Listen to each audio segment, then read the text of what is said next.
welcome to Real Japan. Thank you, Jason, for bringing us in. This is another thrilling episode of Real Japan, where we review live-action movies of all of our favorite and not-so-favorite animes. I'm joined today, of course, by my co-host Jason here. Hello. As well as two special guests. I'm Wesley. My name's Ben. Ben's a super special friend of mine that I once hauled all the way across the world, circumnavigated the globe, probably not legally. And definitely starting on a gay cruise. That's a fact. Yeah.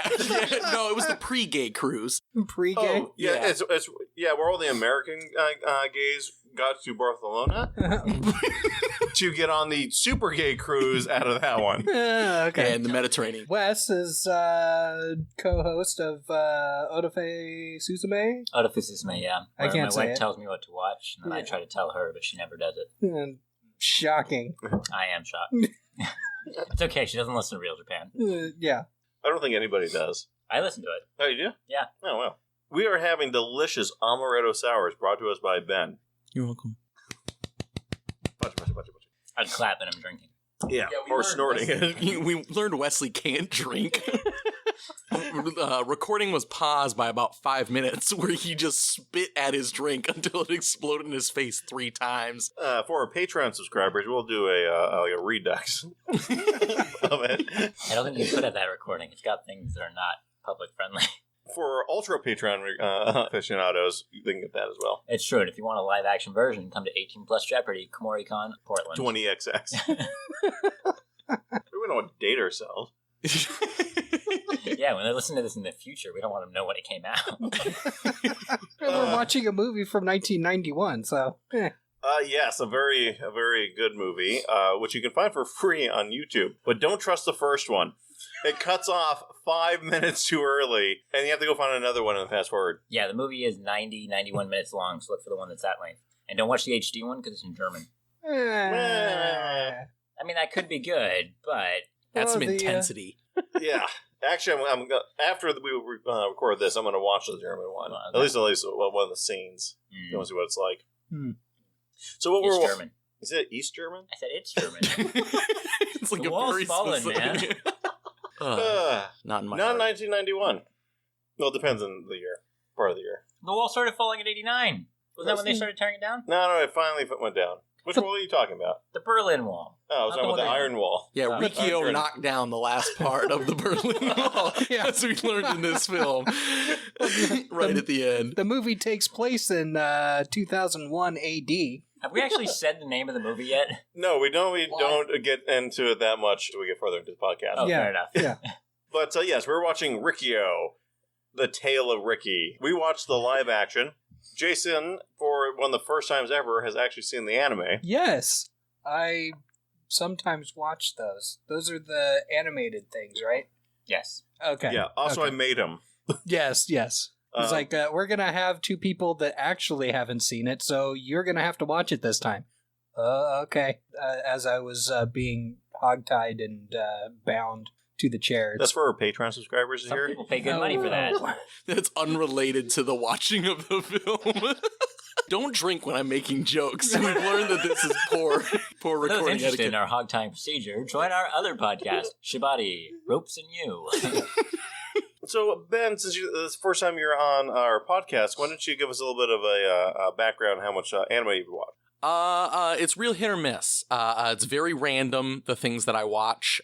There's really no discernment. It's just, do I feel motivated to watch something and will I watch it in one entire sitting? So I've watched a lot of like basic stuff like Cowboy Bebop, Samurai Champloo, that kind of stuff. What was that anime you were obsessed with back in Japan? Oran High School Host Club? The other one. Oran High School? Oh, no. My friends were really into Nisekoi. Oh. Yeah. They liked Onodera, and I disagreed. She is not the best girl. Who's best girl? The blonde one with the bow tie. Because she actually looked different from the other anime characters. All of the ones with black hair and school uniforms. It's because she's a Western gangster. Yeah, well, that's actually... OG. Yeah, yeah, exactly. Quite riveting. Oron's pretty good. Have you guys watched the live action for Oron? Not yet. Don't. That sounds like we have to. With Ben. Yeah. Ooh. I would be very interested. Because like all of that anime are really good up to the last 2 episodes, which are garbage. Well, we like strong opinions here. Yeah, the anime original ending was pretty crap. But it's because, it wasn't meant to have an ending. It just continued with the manga. Yeah, well, the manga finishes eventually. Yeah. So now that we're talking about Oron... Instead of my favorite Riki-Oh. part in Oron is when Harui came through the... No, sorry, she didn't come through the door. She came through the wall and punched a guy's head. Oh, wait, we're back to Riki-Oh. Yeah, so... Don't spoil the movie yet. We're not there yet. Well, I think we are there. Yeah. Okay. So, as Wesley said, is a thrilling crime drama. Well, I mean, how would you guys describe this movie? A series of vignettes where a lone Japanese or Chinese man punches through people's stomachs. Have you played Beats of Rage? No. Well, it's Beats of Rage. Okay. Have you played Rampage? Yes. It's Rampage, but Yeah. with Chinese people instead of monsters. But like more elaborate, like they set up scenes in a normal Hollywood fashion, and then he, instead of having dialogue, punches holes in people's stomachs, and then returns toy trains to scarred elderly men. It's pretty much like rinse and repeat. It's kind of like Archie comics, which is the same story over and over again. That's true. Mm-hmm. I think but it takes place in a prison. But what you can see about it, going back to its anime roots, is that it really does the whole battle manga thing where each villain is bigger than the last. But what it does better than its anime roots is that unlike the endless build-up to Dragon Ball, where each villain comes up 4 years after the original one, which is like 20 minutes in canon time, they just run through them. So it's bad guy, kick-ass, training montage, bad guy, kick-ass, training montage. It's great. At what point in the movie did he train? Because I just saw him sit in his cell and breathe, and then he was like, yep, ready to punch through this wall. He beat the crap out of a graveyard! That was in the past! Yeah, that was the training. He just remembered his training. Yes. Half of learning is mental. Okay. Yeah, he was meditating. Okay. Meditating on his training. He keeps forgetting he can punch through walls. Yes. Which is very apparent from the film. Yes. Because he keeps ending up tied up in chains, and then he'll just spend 5 minutes in chains, and then when action happens, he'll be like, these chains are breaking. Well, it's just like Metroid. Samus Aran always loses all of her powers at the beginning of each game. Or like 7 Years a Slave with all the chains. Yeah, like I was very reminiscent of the great film 7 Years a Slave while watching Riki-Oh. Well, Riki-Oh should have won an Oscar.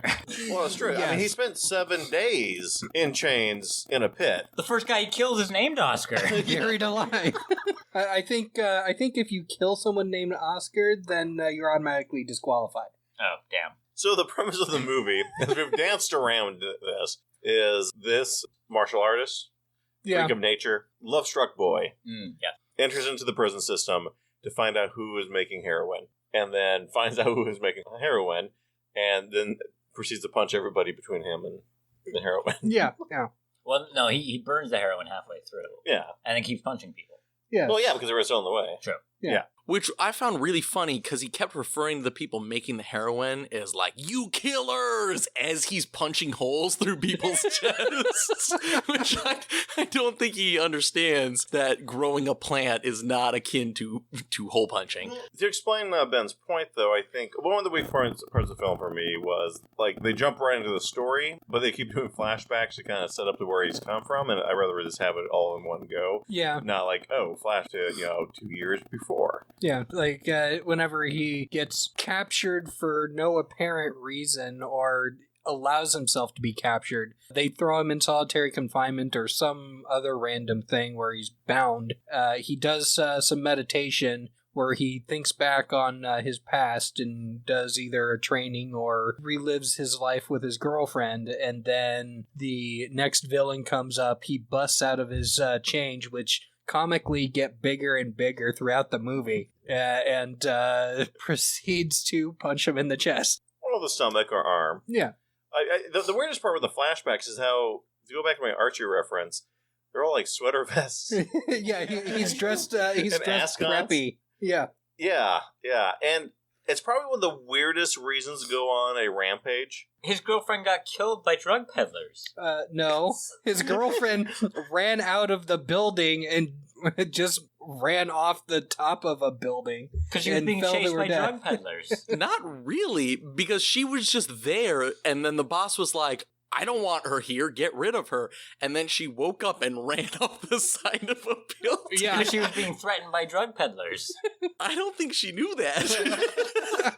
I think she was very prone to steep edges. I think you have to look at the societal problems brought by heroin in lower class neighborhoods, where everyone is constantly being threatened, if not physically, then metaphorically, by drug peddlers. And the only escape they can find is off the edge of a 5-story building. Well, no. It's either you jump off of a 5-story building, you give in and take the drug, or you go on a murderous rampage, killing all the drug peddlers, and fighting your way into a prison where you fight your way through the prison to destroy all the heroin. Yes. And then fight your way out of the prison. True. Yeah. Those three options. When you were describing kind of the plot, it made me only think of a Western film when they did the remake of Death Race with Jason Statham. It's a very similar thing where it starts off with him being falsely accused and in prison. Yeah, but just like it starts off with him going right to prison like this did, where you got the whole van coming up and him being thrown and all that, and then it kind of tells the rest of his girlfriend being killed and all that through flashbacks throughout the thing while he's stuck in solitary. So all of a sudden I was thinking, oh yeah, there's a Western movie that probably stole this from Riki-Oh. Bastards. They sure did. Now, just to be clear, this is a Chinese or Hong Kong ripoff of the anime. They kind of cut it up a bit, but this is an unlicensed one. That's probably why it's free on YouTube, because nobody owns the license because it's a ripoff anyways. Yeah. If you go down to Movie Madness, this one is $1 on a bootleg VHS tape. With bad dubbing or subbing. Although the YouTube video we watched had the best dubs ever. Oh yeah, it's that classic like 90s Hong Kong action film American dub where they just like have 3 people and they have to make up like 40 voices between them. Yeah. And everyone has a Western name except for the main character. It's like, they killed Tony. Anthony, no. Which Tony? Fat Tony? Fat ass Tony? Skinny Tony? Yeah, one at the beginning, he's like, they're going down like a lineup of prisoners, and they're like reading off their name and why they're in prison, and they want to set it up, so they put Riki-Oh like third in, and the second guy was named like Tony Lamborelli, and it's just this tiny Chinese dude. I was like, hey, oh, I'm being in prison here. Well, one thing with Ricky, the Tyler character, he doesn't talk a whole lot. And so, like, he talks tons with his fists. Touche. But actual, like, words. Yes, that is correct. Like, you killers! Yeah, I guess he does say that a lot. You were growing poppy, you bastards! It's the only swear they knew. Like, every background character just kept saying, you bastards. It was just like a Cartman, like, ripoff. That and all of the side characters, whenever a fight breaks out, you always know it's a big fight because all the other prisoners come to the windows and go, look, there's a fight in the yard. Which leads us to the next big thing. They're in a prison, but apparently none of the cells have locks. Yeah, it was a consistent theme, which Josh, you pointed out right at the beginning, was like a guard just kept going through doors and not shutting them. Like barred gates would open and you just walk through and they would stay open. And you're like, man, they don't close stuff. And then we realized that was like an actual continuous thing where every time something happened, everybody, like a whole collective prison, ran out into the yard to just watch these people fight. It's like, man, really just the one wall keeping everybody in here. Well, and during that scene, it looked like he had keys. He was unlocking the doors. Well, yeah, no, but he just left them open. He just left them open. Yeah. And nobody ever went back. And that's how Yeah, only that guy had keys. Yeah. It's like, stop shutting this shit. I have to keep going around unlocking it. Well, I mean, you guys are all overlooking the most important fact here. They quickly realize you don't need doors when people keep walking through the walls. Yeah, it was a common theme where anytime a fight broke out and it got to a climax, a third character would just jump through a cement wall and start beating the shit out of each other. Well, yeah, we had the Kool-Aid Man in here, busting down walls all over the place. Scorpion was in here. Yeah. Yeah, throwing his little darts around, dragging people around. Yeah, Get over here. Yeah. Dude, what other characters did we have? Well, Who's the most tragic character? the big fat guy? No, Tarzan. Oh, yeah, Tarzan. Oh. Literally named Tarzan. He gets mutilated by Riki-Oh and then almost killed by his boss. And when that happens, Riki-Oh realizes if the bad guy hates him, he must not actually be a bad guy. He must be a good guy. And I need to help him escape from a death trap. But I've mutilated him, so he can't escape from the death trap and he's going to die. So he tries to carry him out. But he But just sits there and watches him get squished. well, he tries to haul him over first, and then he says, "No, Ricky, I'm already dead. Let me die." And Because Ricky killed him. yeah, Well, I would say the giant mechanical press in the cell is what killed him. I don't think Riki-Oh punching his jaw off contributed in any way to his death. no, and he could still talk, Oh, yeah, even though his jaw was gone. No, the jaw was still there. He just punched up through it. Oh, that's right. That's right. No, there was a definite scene where he hooked around and ripped the jaw off. I thought that was another character. No, that was this Tarzan. one. But it happened several times. He did punch people's jaws off, tops of heads. Oh, were yeah, flung the away. one guy at the very end, just kind of backhanded the entire head, like, very clean off. Oh, and you saw the brain flying. Yeah, Yeah, there's all jelly in there. You know, I have to give props to the movie for their practical effects. For the props. Boo. As long as we're praising the film, we also noticed, like, a surprising degree of continuity. Like, there were several times where, like, horrible things happened to people and you could see them in the background, dismembered arms. There was a guy who got punched in the rafters during a final fight, and, like, several scenes later, he was still lying there. So it's like, they did a pretty, like, there was a lot of thought that went behind the process, just not any of it with the script. Well, I don't know if there was thought with the process. I think they just literally, like, this is the scene. We got one take. Don't screw it up. Nobody moved. If you die, just lay down on the ground until we are done filming. Yeah, this is Hong Kong. There's no overtime. Yeah. They don't have to worry about it. And, you know, dialogue just gets in the way of how men really communicate. Yeah, With their fists. that's right. And screaming, "You bastard." Where's the poppy? I've watched Naruto. A little bit higher pitched Naruto, I guess. So what was your favorite villain, guys? Kim Jong-un. The assistant warden? Yes. Yeah, he was pretty good.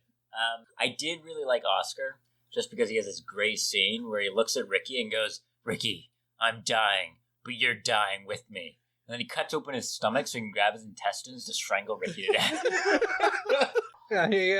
The assistant warden gave him the knife to use against Ricky.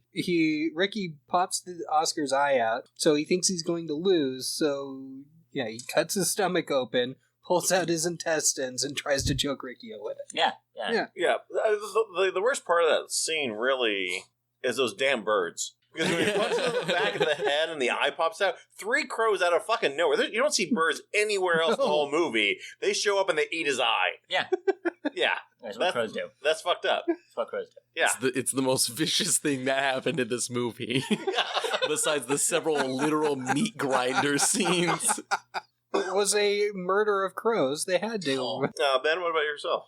My favorite villain is an unusual choice, an unorthodox one. It's the prison itself, because the prison seemed to be. I have a theory that when they were pitching this movie, they had a series of like final Bond villain traps that they wanted to put Riki-Oh in. And they just couldn't decide, and so they're like, fuck it, we'll just do all of them. Because it's just a series of Riki-Oh getting trapped in, like, randomly a cell that fills with concrete, and then he jumps through a steel door. Like it's paper. Like it's a paper. It just, like, balloons out, and he's covered in cement, so he gets hardened, and then they put him in chains in a cell where he's hardened by cement. Concrete. And he breaks out of that, breaks the chains, and they're like, haha, you're still trapped. Here's the real trap. As Tarzan bursts through a cinder block wall to go start fighting him. CMUs. He beats Tarzan up, and then a giant hydraulic press starts dropping from the ceiling. It was just a series of, like, evil. I was waiting for laser sharks to show up. Well, you missed one. Because after that, the guy opens a trap door and he falls through it. Oh my, yes. Yeah. No, he gets Into the out rancor of the pit. cell, and just where he's standing, a giant pit opens up beneath his feet. Then there was one where they bent a bunch of rebar against him, and one person just beat him with a monkey wrench.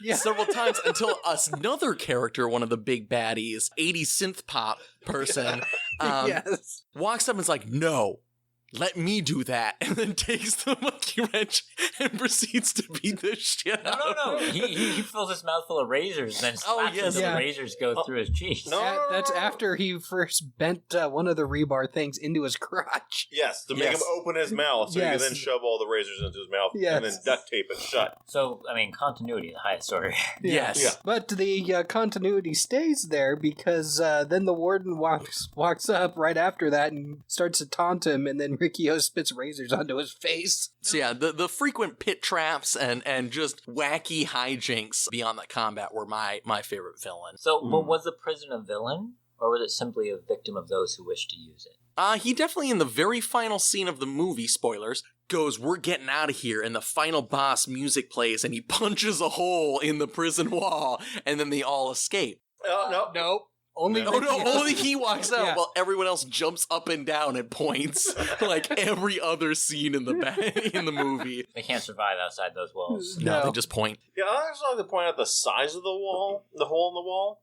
It's not just like a 6-foot hole or a 10-foot It's hole. like, Yeah, it's like 20 feet. He was expected everyone to go after him, and it was like, what the fuck are you guys doing? Well, he didn't look back because, he was a badass. Yeah, that's yeah. true. But I wonder how far he got before he's just like, son of a bitch, people. Get the fuck out of there. They're raking up the heroin ashes, trying to rebuild. Well, I mean, everybody in there was, criminals. yeah, but they were honorable criminals, and they wished to stay in there to serve out their sentence. Actually, yeah, I think so. Yeah, they're all weirdly polite. Like, Yeah. Riki-Oh was actually really nice. Yeah. He tried to save Tarzan. He tried to save Oscar. Yep. And And Alan. yeah, like everybody. Well, not everybody. I mean, he beat up the warden pretty bad. Well, Yeah. Yeah. Well, he deserved it. For what? Name one reason why the warden deserved it. Okay, maybe not. he shot the assistant warden with an elephant gun. Yeah. Come on. Yeah. That gave him elephantitis to the point where he blew up like a balloon and then popped. Well, before a lot of people were blowing up. Actually, one of my favorite scenes was when Riki-Oh gets stabbed in the arm by Oscar and then proceeds to, tie up the wound with what appeared to be, an artery or something. Yeah. Yeah. The quality of the film was not high enough to really see what that was. It was good enough, at least, that you could see that the assistant warden did have stacks of porn videos in the background. Yes. Yeah. I think that's one reason why you enjoyed the assistant warden so much as a villain. Yeah. Here's Yeah. I would like to point out, I don't think the assistant warden was that bad a guy. He was just kind of like the fat cat of the system. I don't think actually killed anybody in the whole movie. He hooked a lot of people in the mouth with his hook hand. Never killed them because Riki-Oh busted through a wall and because he heard there was trouble and rescued the person. And in his fake eye, he kept mints, Which he offered to people. which he offered to people. He was trying to share. The warden was the real bad apple, and he was just trying to appease them. I think he was trying to tame, He was just there to do his job. yeah, and hook people in the mouth. Yes. Well, when you have a hook for a hand, you've got to use it for something. It's called the fish hook. Yeah. It's efficient. I had to get one in. Although there was parts where, so we've got guards around. It's a prison. They've got nightsticks, which apparently gives them a lot of additional bravado. Because these two guards, they were there. They watched Riki-Oh punch a guy's jaw off and punch another guy in the gut twice. And Well, it's not just punch a guy in the gut. It is punch through the guy's body. yes. So you see daylight through it. Yes. Yeah. And those guards that witnessed that, they were not phased at all. They pulled out their nightsticks and said, "You're coming with me." Yeah, they're like, one more time and I'm hitting you with this stick, hole punching guy. But then- straight to the moon. But then a little later, in the office of the assistant warden, Riki-Oh, he just kind of broke the table Well, he was being stabbed through the back of the hand at the time. Yes. Yeah, the assistant warden took his hook hand, stabbed Riki-Oh's hand into the table, and then proceeded to repeatedly punch him in the face. Yeah. This is our good guy, says Ben. I was actually getting more jerk pork during that specific moment, so I never witnessed that. Oh, I missed the cement scene because I was jerking my pork. But so Riki-Oh breaks the table, threatens the warden, and the guards at this point are so demoralized by this that they cower in fear. Well, no, hold on. This was also Ricky had his first montage. Okay, there's a big difference. No, that's right. Because this was post montage. Yeah, and anyone knows once you get post one montage, you're powered up and you've gained a couple levels. Yeah. You don't need night sticks anymore. You need night spears. Yeah. He also did they were more afraid that he punched at the assistant warden and didn't connect, and it made the assistant warden bleed from the nose. They hurt him without even touching him, and they were more afraid of that than literally watching his fist go through a man. Yes. They were like, my God, the power. Judging from this prison, I think they'd seen a fist go through a man before. That was just an everyday. Yeah, an everyday thing? Okay. But nobody stands up to the assistant warden. No. Well, I think that's what it is. It's very much a power thing. This is the assistant warden where nobody ever stands up, and Riki-Oh has decided to stand up. Okay. And I think that's more what they're afraid of. Yeah. Or actually, now that I'm reflecting on it, there's this weird scene where this one guy dies, and you see Riki-Oh in a cell, and he's suddenly out of the cell to see this dead guy off, and you're like, oh shit, how did he get out? But then now that I'm thinking about it, oh no, they left the door open all the time. Yeah, you can just leave your cell, yeah. Well, there's this one part where this mute kid is given the opportunity to go kill Riki-Oh, taking the knife that Oscar had to do the job. I mean, he was mute, so he couldn't really say no. Because of the implications. Yes.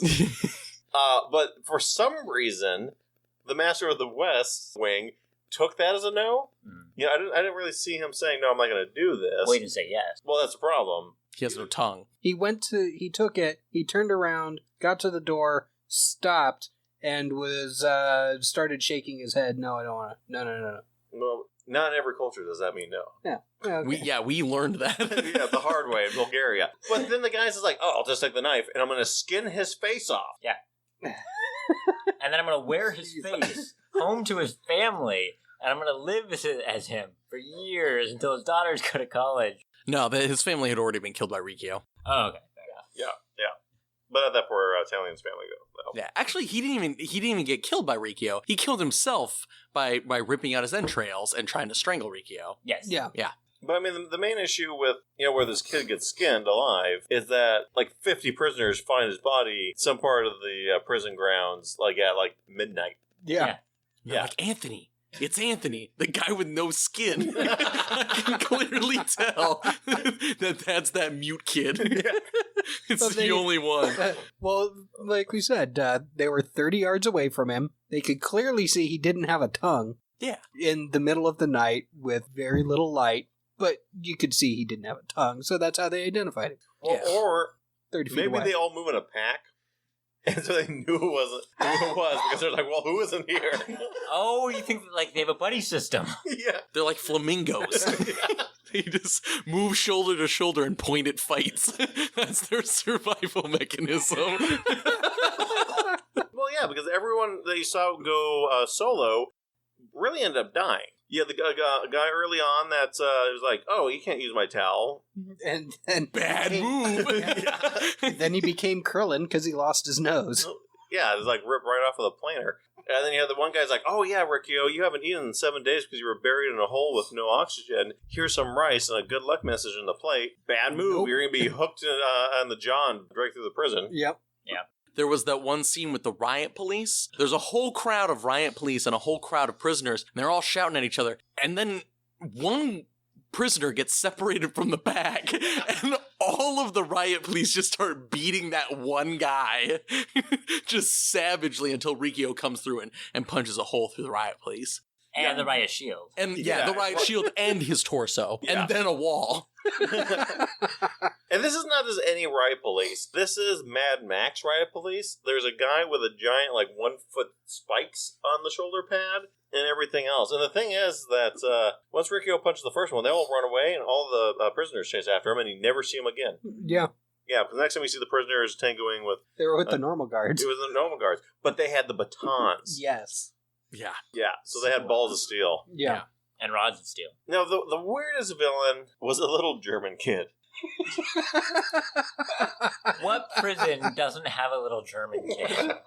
Yeah, it's a very odd. The warden's kid just dressed like a little German boy. Yeah, like green lederhosen and a feathered cap when you first see him get out of a limo. Yeah. Yeah. Yeah, and then he's constantly eating, and he even goes down a red carpet to enter the prison. And I was immediately struck. I was like, the wacky elaborate machines.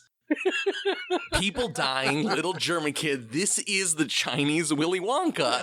That's what this movie is. Now, I was really shocked at the ending of this film that Riki-Oh did not win the prison. Yeah. Yeah, he rejected the offer. When he put the warden through the meat blender. Yes, yeah. Well, yeah, but that's what happens in Willy Wonka, is he doesn't take the money. And But he doesn't put him in a meat blender. Well, that's the point, is he should have denied the meat blender. Yeah, this is the Hong Kong version. Yeah. He didn't take the money from the poppy, so he should have got the prison. Yeah. He's off to find more poppy. So the other thing is, when you were introing the movie, I did not realize that was the plot, that he was in there to look for heroin. Oh, yeah, because they don't explain shit. No, he just shows up and starts hitting people. The only thing I know about this man is, he punches a hole in two people, and my immediate reaction, which I said out loud, was, this dude belongs in here. You also know that because they tell you immediately, he's in for manslaughter, he's got 5 bullets embedded in his torso. Souvenirs. And that's the other confusing part, was he got convicted of manslaughter, and in one of the flashbacks, he clearly punches a hole in a dude's head. Where is that whoa, accident? It's China, with kung fu fights everywhere. He didn't mean to kill him. Yeah. Plus, he was a drug lord, so they gave leniency. Yeah, gave him some leniency. Okay, or he just hit him with that one-liner. I don't know my own strength. It's that seems true. Did you see him walk through the courtroom door?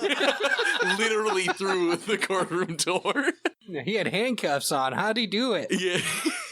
At least to use the door, he could have just come through the wall. Yeah. Well, I mean, is Riki-Oh so strong that he can come through a wall, or is Chinese construction so shoddy? Yeah, it's all just bamboo and paper mache. Yeah. That's how they... Right, so I think this is coming down to the big question of this podcast. In the red corner, Riki-Oh, who thinks you've been growing poppy. And in the blue corner, Jackie Chan, and he don't want no trouble. Which way does it go? Ooh. I'm going to have to put my money on Riki-Oh. Going with Riki-Oh? I'm going to go with Riki-Oh. There's nothing that Jackie Chan can do to that man that he cannot just, breathe away. Or sew up with his own arteries. But does Jackie Chan have the saw sword? Oh, yeah, the saw sword was pretty badass.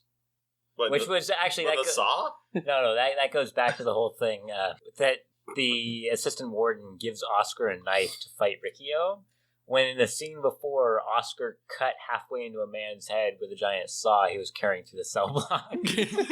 Here, take this small knife to kill him. Yeah, he just kind of, when he gets summoned to the assistant warden's office, he just kind of drops it on the ground and is like, okay, whatever. I don't need this anymore. Yeah, I mean, it is a normal saw, guys. I think you're underrating the tactical knife. But he didn't even use it. He cut him once in the arm and then immediately forgot about it and tried cut himself then and strangled him with his own entrails. Well, yeah, because he probably is in a state of disbelief.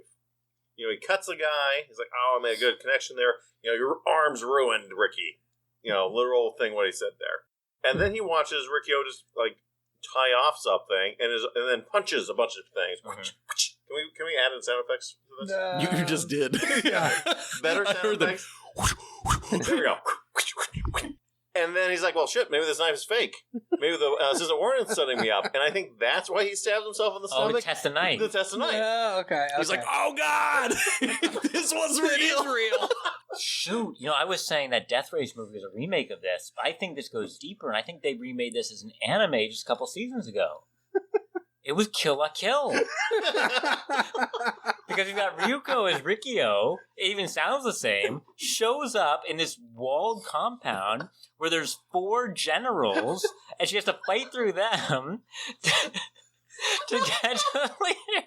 And she's about as naked as Riki-Oh as half this movie. See, Riki-Oh gets stronger by taking off his clothes. Yeah. So if you want to see a live-action Kill la Kill, watch Riki-Oh. I just want to overlay the dramatic fight music of Kill la Kill over the scene where Riki-Oh standing in the shower and the sumo guy comes up to him and he just walks up and bah! Don't lose your way. What's Riki-Oh's star power? So for complete spoilers on this movie, because Have we really worried about that so far?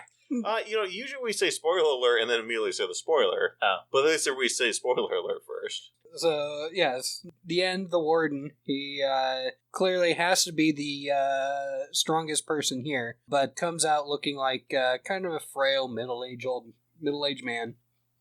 Initially, just the main guy. Then, at the end, everybody else is dead, and he says, "Come at me, Riki-Oh." Riki-Oh punches him, he flies into the wall, gets up, stands up, and then he starts growing to like 8-9 feet tall. He didn't turn green, but he probably should have. Well, his pants ripped off. Yes. His shirt like shredded. Yeah. But not like horizontally as you would think. It was like someone took scissors and cut little strips like he had tassels. It was very Lou Ferrigno Hulk. Yeah.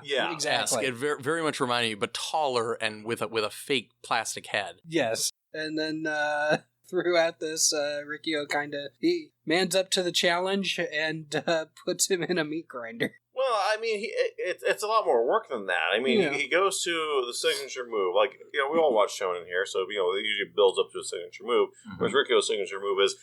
Punch him in the gut. I'm going to punch my hand through his body. And the guy's like, "Oh, your powers won't work on me, Riki-Oh. We studied under the same master," or something. Style. We know the same style, Ricky. So, yeah, when are you going to turn into a big freak? But you never see him. You never see the warden punch through anybody. I don't think it's the same style. No, not at all. No, I think it's clearly different. Yeah. Oh, Kung Fu. Oh, it must be the same style because there's only one style. Yeah. But then Riki-Oh gets a message from his long dead master. Yeah, against power. Be soft. Strong, soft, strong, or something. Yeah, and pretty much use the the opposite power in order to overpower your opponent. He's like, "Oh yes." And then he just proceeds to punch the guy in the kneecap, breaking that. Yep. And then proceeds to punch him again in the chest. Yeah. And then punching a hole through it. Punching a hole through it. No, Signature. The difference was instead of a fist, knife hand. Rock, paper, scissors. Yep. Exactly. Rochambeau. I thought that was just where you kicked him in the balls. Well, he does. He really grips the balls and then uses leverage to shove him. What appears to be more of a head first into the meat grinder, but it somehow ends up with ass first. Yes. And then proceeds to have a very long, awkward eye contact situation where he's pressing him down into the meat grinder. Yeah. Which at a certain point, he was about 2/3 of the way gone. It was up to his upper chest, and he was still really fighting back. forcing him to. He's like, I've had this happen to me. I'd get back up. You gotta go full body, or he'll just breathe and regenerate. I'm gonna kick out at 2, brother. Yeah, that's where he takes the head. This is the only thing left, perfectly severed off. Wanders up to the last riot that's happening, apparently, because he doesn't seem to check on the rest of the prison ever. Nah. And it's throws the head, and then he throws it against the wall so everybody can see, and then all the guards surrender. Do they? I think he just punches through the wall and leaves at that point. He literally just said stop, and then presented a severed head of the warden, threw it off screen, and then they're like, yeah. Yeah, and the guards kind of... I would at that same point, though. I think I would have quit long ago. Maybe it paid really well. Well, probably. Oh, that heroin? Yeah. Health insurance? Kicking people? No. Yeah, I mean, all the Chinese people you can beat? Yeah. There's the money. All right, so final wrap up. What rating would you give the movie? On an entertainment scale, because I'm never going to say, I would not put this on like a good scale, but very entertaining scale. Yes. I would say it's a girlfriend falling 4 stories out of 5. Yeah, unfortunately, the lack of dialogue and any real sensible flashbacks or anything else, you're really just waiting for the next fight scene, which is going to be very brief, honestly, because, he just punches his fist through people. Yeah. So I'm going to give it 3 eyeball-eating crows out of 5. Okay. I think it didn't drag very much. If it had been a longer film, I would have knocked it some, but because it didn't seem to drag very much, that's why I gave it a better score. Well, this is also my 5th time seeing it, so I've sat through a lot of these nonsensical dialogue moments. Okay. Yeah, the only one that pseudo-villain that gave him any run for his money was the guy that had the hypnotic powers. The flamboyant, yeah. Yeah, until he did that, wicked dodge to the guy's kick. It's like, you'll never murder again, and proceeds to cut his leg off with his bare hand. Well, I think that was... dry ice. Dry ice. I think that's what they were going for, but that's not how... But it wasn't bleeding. When he cut off the leg, it wasn't bleeding. None of them really bled. Well, there's whenever they'd crash, there was blood all over them. Yeah, when he was shoving the guy down the meat grinder, it was like a constant spray everywhere. Yeah, I can kind of see that, but then he also destroyed his hands or her hands. Yeah, so she could never play the electric keyboard again. Sure. Yes, I would give this a 4 Ascot flashbacks out of 5. The movie knew what it wanted to be: senseless violence. And really good prosthetics. Continuity was there. I mean, just everything I think they set out to do with this movie, they did. So, I mean, pretty high praise for me. Yeah, well, and like I said, you haven't seen the anime, but it's really close to the source material. Yeah, and when you mentioned that, I knocked up the score a little bit because I was like, man, they butchered this thing. You're like, no, this was what it was. I'm like, oh, great, it was awesome. And financially, it did great because it made $2 million. But when you convert from Chinese renminbi to US dollars, and you convert from 1991, that's a bigger opening weekend than Avengers Infinity War. It's like 6 McChickens. Yeah, I think I will have to go with the 3.5 Mortal Kombat fatalities out of 5. Okay. Finish him. Yeah, because that was pretty much the entire movie. It's the whole reason that franchise exists, yes, honestly. Yes. It's not even a good fighting game. It's like punching holes through people. Yeah. No, it had just had enough controversy in the early 90s with the blood. Well, they got the same character in 3 different colors for 4 different colors for the ninjas. Yes. And the same character in 4 different colors for the female ninjas. Yes. I almost forgot about Noob Saibot. Oh, yeah. Yeah. Because he's the black ninja. Can we talk about the one black guy? That was kind of I forgot about Black Prisoner. Yes. Whoa, he has a name. Yeah, it's probably like Greg. No.